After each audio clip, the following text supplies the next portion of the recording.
দেশের জ্বালানি চাহিদা পূরণে নতুন উদ্যোগ নিয়েছে পেট্রোবাংলা। তিতাস ও কামতা গ্যাস ফিল্ডে শুরু হয়েছে 4টি নতুন কূপ খনন। প্রকল্প শেষ হলে জাতীয় গ্রিডে প্রতিদিন যুক্ত হবে 15 মিলিয়ন ঘনফুট গ্যাস। এতে উৎপাদন বাড়বে, কমবে সংকট। আবুল হাসনাত মোহাম্মদ রাফি রিপোর্ট, জানাচ্ছেন শাশ্বতী সরকার। তিতাস গ্যাস ফিল্ডে নতুন একটি গ্যাস কূপের খনন কাজ শুরু করেছে Bangladesh gas fields company limited BGFCL।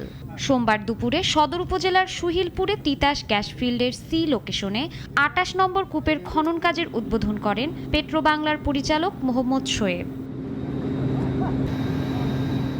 প্রকল্পের আওতায় ব্রাহ্মণবাড়িয়ার তিতাস গ্যাস ফিল্ডে 3টি কূপ 28, 29 ও 30 এবং গাজীপুরের কালীগঞ্জে একটি কূপ খনন করা হবে।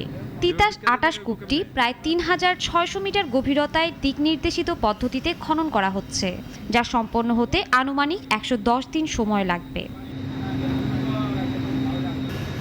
খনন কাজ শেষ হলে প্রতিদিন প্রায় 15 মিলিয়ন ঘনফুট গ্যাস জাতীয় গ্রিডে যুক্ত হবে বলে আশা করা হচ্ছে।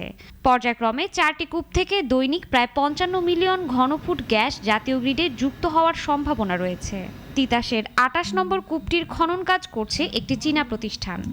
বাংলাদেশ গ্যাস ফিল্ডের যে প্রোডাকশন ছিল প্রায় 440 মিলিয়ন, সেখান থেকে এখন প্রায় 488 মিলিয়নে উন্নীত হয়েছে।